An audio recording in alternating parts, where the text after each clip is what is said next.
अपना भविष्य बर्बाद मत करो।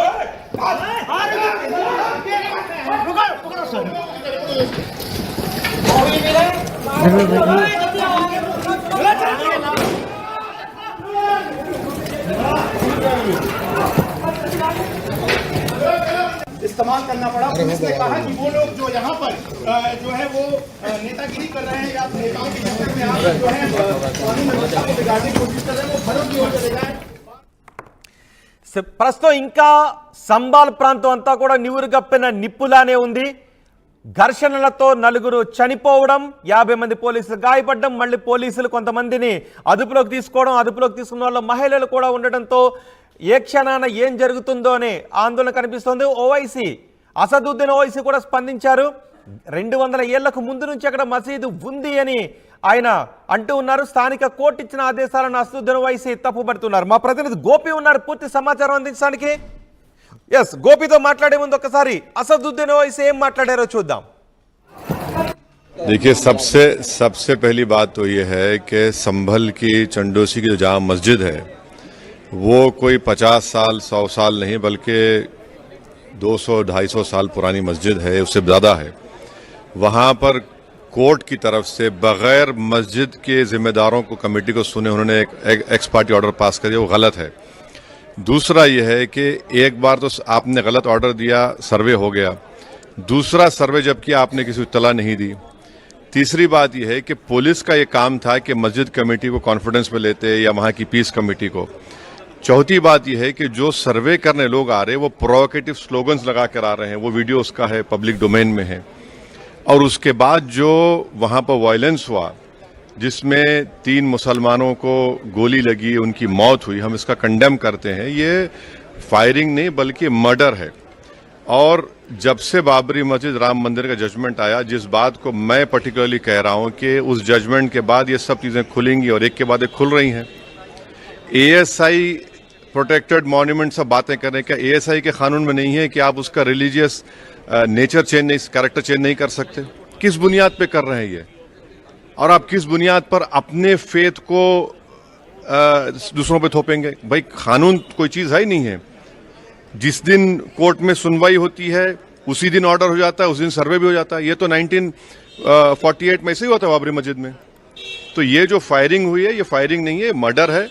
और जो भी ऑफिसर्स इन्वॉल्व है उनको सस्पेंड करना चाहिए और एक सिटिंग हाई कोर्ट जजेस की इंक्वायरी होनी चाहिए। ये सरासर गलत है, जुल्म हो रहा है वहां पर तो संभल में। ఉత్తరప్రదేశ్లోని సంబాల్లో ప్రస్తుత పరిస్థితిపై సమాచారం అందించడానికి మా ప్రతినిధి గోపి మనకు అందుబాటులో ఉన్నారు. గోపి, ఇప్పుడు ఉత్తరప్రదేశ్లో సంబాల్లో నిన్న అల్లర్లు జరిగిన చోట ఎటువంటి పరిస్థితులు ఉన్నాయి? ఇప్పటికే ఇది హత్యలు అని అసదుద్దీన్ ఓవైసీ అంటున్నారు. ఇది రాష్ట్ర ప్రభుత్వ హత్యలు, పోలీసులు చేసిన హత్యలు అని ఓవైసీ అంటున్నారు. ఇప్పుడు అక్కడ తాజా పరిస్థితి ఏంటి?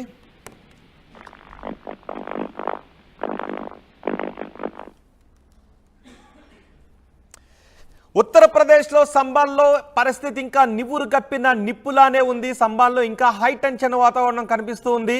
మసీదు సర్వేకు నిరసనగా అక్కడ హింసాత్మక ఘటనలు చోటు చేసుకున్నాయి. మసీదు సర్వే విషయంలో స్థానిక కోర్టు, లోకల్ కోర్టు ఎక్స్పార్టీ ఆర్డర్స్ని ఇవ్వటాన్ని అసదుద్దీన్ ఓవైసీ కూడా తప్పుపడుతున్నారు. సర్వే చేయడానికి అధికారులు అక్కడికి వెళ్లడంతో సర్వే అధికారులను అడ్డుకోవటానికి ఒక వర్గం ప్రయత్నించింది. అయినా సర్వే అధికారులు పోలీసుల పహారాతో సర్వే చేయటానికే ముందుకు వెళ్లడంతో సర్వే అధికారులను అడ్డుకునే ప్రయత్నంలో రాళ్లు రువ్వారు.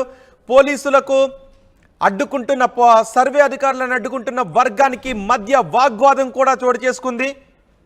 దీంతో ఒక దశలో పరిస్థితి చేయి దాటిపోయింది. కార్లను తగలబెట్టేశారు, పోలీసులపైకి కూడా రాళ్లు రువ్వారు. దీంతో పోలీసులు అల్లర్లను అదుపు చేయడానికి కాల్పులు జరిపారు, గాల్లోకి కాల్పులు జరిపారు, బాష్పవాయు గోళాలను ప్రయోగించారు. ఆ తర్వాత ఇక నేరుగా కాల్పులు జరపడంతో ఈ ఘటనలో 4 చనిపోయారు. ప్రస్తుతం అక్కడ పరిస్థితి నివురుగప్పిన నిప్పులా ఉంది. 50 మంది పోలీసులకు కూడా గాయాలయ్యాయని చెబుతూ ఉన్నారు. అయితే 200 ఏళ్లుగా అక్కడ మసీదు ఉంది అని అసదుద్దీన్ ఓవైసీ చెప్తున్నారు. సర్వేని వ్యతిరేకిస్తున్న వర్గం చెప్తుంది. కానీ మసీదు కంటే ముందు అక్కడ హరిహర ఆలయం ఉండేది అని మరొక వర్గం చెబుతూ ఉంది. దీంతో అక్కడ ఉద్రిక్త వాతావరణం కనిపిస్తుంది. సర్వే అధికారులు అక్కడికి చేరుకోవడంతో మా ప్రతినిధి గోపి ఉన్నారు పూర్తి సమాచారం అందించడానికి. గోపి, ప్రస్తుతం అల్లర్లు జరిగిన ప్రదేశంలో ఎటువంటి పరిస్థితి కనిపిస్తుంది? రోహిత్, ఇంకా ఉద్రిక్త వాతావరణం అయితే ప్రస్తుతం సంబాల్లో కొనసాగుతున్న పరిస్థితి ఉంది. మసీదు సర్వేను వ్యతిరేకిస్తూ చెలరేగిన అల్లర్లు ఇంకా అదుపులోకి రాలేదు. హింసలో ఇప్పటికీ 4 యువకులు మృతి చెందడం జరిగింది. పెద్ద ఎత్తున కూడా పోలీసులకు గాయాలవ్వడంతో ప్రస్తుతం పరిస్థితి ఇంకా హైటెన్షన్ గానే నెలకొన్న పరిస్థితి అయితే ఉంది. కాల్పులను అయితే ప్రస్తుతం హైదరాబాద్ ఎంపీ ఓవైసీ ఖండిస్తున్నారు. సంబాల్ మసీదుకు సంబంధించి దాదాపు 200 ఏళ్లకు ముందు నుంచి అక్కడ మసీదు ఉంది అనేది కూడా ఆయన చెప్తున్నారు. 200 ఏళ్ల ముందున్న మసీదుకు పరీక్షలు నిర్వహించాలంటూ కూడా కోర్టు ఏకపక్షంగా ఎక్స్పర్ట్ ఆర్డర్ ఇవ్వడం ఏంటి అంటూ కూడా ఆయన తప్పుపడుతున్న పరిస్థితి ఉంది. ఇప్పటికే అక్కడ స్తంభాల్లో ఇంటర్నెట్ సేవల్ని పూర్తిగా బంద్ చేసిన పరిస్థితి ఉంది. ఇంటర్నెట్ సేవలతో పాటు కూడా అక్కడ స్కూళ్ళన్నిటికీ కూడా హాలిడేలను ప్రకటించారు. ఎవరిని విద్యార్థులను కూడా స్కూళ్ళకు రావద్దని చెప్తున్న పరిస్థితి ఉంది. అయితే ప్రస్తుతం ఏదైతే 29వ తేదీ నవంబర్ 29వ తేదీలో ఈ యొక్క మసీద్ కు సంబంధించిన విచారణ మరోసారి కోర్టులో ఉన్న నేపథ్యంలో ఏఎస్ఐ అధికారులు అక్కడ ఉన్న మసీదులో కొన్ని శాంపిల్స్ సేకరించడానికి వెళ్ళినప్పటి నేపథ్యంలో అక్కడ ఉన్న ముస్లిం యువకులు పెద్ద ఎత్తున కూడా అక్కడ మోహరించి పోలీసుల పైన రాళ్లు ఒక్కసారిగా రువ్వడంతో చెదరగొట్టేందుకు మొదటగా లాఠీచార్జ్ చేశారు. ఆ తర్వాత బాష్పవాయువును ప్రయోగించడం జరిగింది. పరిస్థితి అదుపులోకి రాకపోవడంతో ఖచ్చితంగా కాల్పులకైతే పాల్పడ్డ పరిస్థితి ఉంది. కాల్పులు ఫస్ట్ గాల్లో కాల్చినప్పటికీ కూడా ఎవరు కూడా అక్కడ పరిస్థితి అదుపులోకి రాకపోవడంతో కాల్పులు జరిగినట్టుగైతే పోలీసు అధికారులు చెప్తున్నారు. అయితే హైదరాబాద్ ఎంపీ మాత్రం దీన్ని తీవ్ర స్థాయిలో ఖండిస్తున్న పరిస్థితి ఉంది. ఖచ్చితంగా దీనిపైన పూర్తి స్థాయి విచారణ జరగాలి. ఇది ప్రభుత్వ హత్యగా అయితే ఆయన పేర్కోవడం జరిగింది. 200 ఏళ్ల క్రితం నుంచి కూడా అక్కడ ఉన్న మసీదుని ఇప్పుడు అక్కడ తవ్వకాలు జరపడం ఏంటి అంటూ కూడా ఆయన ప్రశ్నిస్తున్న పరిస్థితి ఉంది. ఏదేమైనా సంబాల్లో ఇంకా ఉధృత వాతావరణం అయితే నెలకొన్న పరిస్థితే మనకు కనపడుతుంది. రోహిత్, రైట్ గోపి, ఉత్తరప్రదేశ్ సంబాల్లో మసీదు సర్వేకు సంబంధించిన అంశం ఉద్రిక్తతలకు దారితీసింది. నిన్న ఉత్తరప్రదేశ్ను కుదిపేసింది. ఉత్తరప్రదేశ్లోని సంబాల్ను కుదిపేసింది. అక్కడ సర్వేని వ్యతిరేకిస్తున్న వర్గం ఆగ్రహం వ్యక్తం చేయడంతో కార్లను తగలబెట్టారు. పోలీసులపైకి రాళ్లు కూడా రువ్వారు. దీంతో పోలీసులు ఆ వర్గాన్ని చెదరగొట్టే ప్రయత్నం చేసింది. ఒక దశలో బాష్పవాయు గోళాలను ప్రయోగించింది. అయినా అల్లర్లు అదుపులోకి రాకపోవడంతో పోలీసులు కాల్పులు జరిపారు. ఈ కాల్పుల్లో 4 చనిపోయారు. 50 మంది పోలీసులకు గాయాలయ్యాయని చెప్తున్నారు. పరిస్థితి ఇంకా అక్కడ నివురుగప్పిన నిప్పులానే ఉంది. అయితే ఈ ఘటనపై అసదుద్దీన్ ఓవైసీ కూడా స్పందించారు. 200 ఏళ్లుగా అక్కడ మసీదు ఉంది. స్థానిక కోర్టు ఎక్స్పర్టీ ఆర్డర్స్ ఇవ్వడంపై, ఎక్స్పర్టీ డిగ్రీ ఇవ్వడంపై ఆయన అభ్యంతరాన్ని వ్యక్తం చేస్తూ ఉన్నారు. ఇది పోలీసులు జరిపిన హత్య అని, కాల్పుల్లో 4 చనిపోవడం ఇది పోలీసులు జరిపిన హత్య అని అసదుద్దీన్ ఓవైసీ చెప్తూ ఉన్నారు.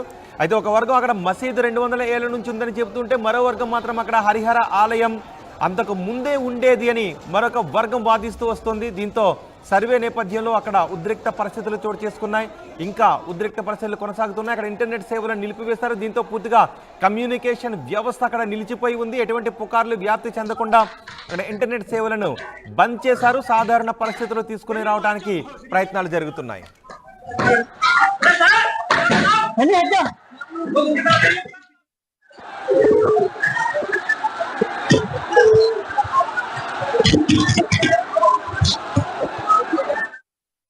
ఆర్టీవీ యాప్ వార్తల్ని క్షణాల్లో చదివే అవకాశం ఉంటుంది. ఒక న్యూస్ పేపర్, ఒక టెలివిజన్ ఛానల్ మీ చేతుల్లో ఎప్పుడూ ఉంటాయి.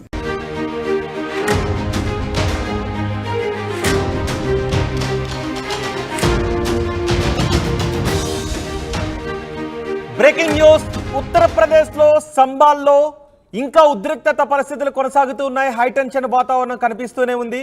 మసీదు సర్వేకు నిరసనగా అక్కడ ఉద్రిక్త పరిస్థితులు చెలరేగాయి. ఈ హింసలో 4 యువకులు చనిపోయారు. స్థానిక కోర్టు ఇచ్చిన ఆదేశాల